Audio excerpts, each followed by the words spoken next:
ఒక పక్క ఆదిత్య ధర్ లాంటి వాళ్ళు దురంధర్ లాంటి గొప్ప సినిమాలు తీసి జనం చేత ప్రశంసలు పొందుతుంటే, మరో పక్క శేషాంత్ లాంటి వాళ్ళు చిరియా లాంటి ప్రాపగండా వెబ్ సిరీసులు తీసి హిందువుల సంసారాలు కూల్చే ప్రయత్నం చేస్తున్నారు. రీసెంట్ గా రిలీజ్ అయిన ఈ వెబ్ సిరీస్ విషయానికి వస్తే, ఇందులో ఒక హిందూ ఫ్యామిలీ ఉంటుంది. చూడటానికి బ్రాహ్మణ కుటుంబాల చాలా పద్ధతిగా కనిపిస్తారు. ఆ ఫ్యామిలీలో 28 ఏళ్ల అబ్బాయికి పెళ్లి కుదురుతుంది. పెళ్లి కూడా అయిపోతుంది. ఇదంతా మొదటి ఎపిసోడ్ 10 నిమిషాల్లోనే జరిగిపోతుంది. అయితే ఎపిసోడ్ చివరికి వచ్చేసరికి ఫస్ట్ నైట్ సీన్ వస్తుంది. అప్పటిదాకా చాలా పద్ధతిగా మంచివాడిలా కనిపించిన పెళ్లికొడుకు ఒక్కసారిగా కామాంధుడిగా మారి ఆ అమ్మాయితో దారుణంగా ప్రవర్తిస్తాడు. మరుసటి రోజు ఆ అమ్మాయి తన తోడికోడలికి ఈ విషయం చెబుదామనుకుంటుంది, కానీ చెప్పుకోలేక మనసులోనే దాచుకుంటుంది. చివరికి ఆ టార్చర్ భరించలేక తన ప్రైవేట్ పార్ట్స్ పై బ్లేడుతో గాయాలు చేసుకుంటుంది. ఇక్కడ నా ప్రశ్న ఏంటంటే, ఈ రోజుల్లో ఏ అమ్మాయి అయినా తనపై ఇలాంటి దారుణాలు జరిగితే ఊరుకుంటుందా?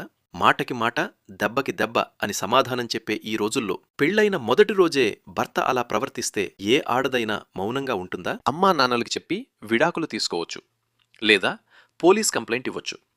ఇవేవీ కుదరకపోతే ట్విట్టర్ లాంటి ప్లాట్ఫామ్స్ ద్వారా వాడి బండారాన్ని బయటపెట్టొచ్చు.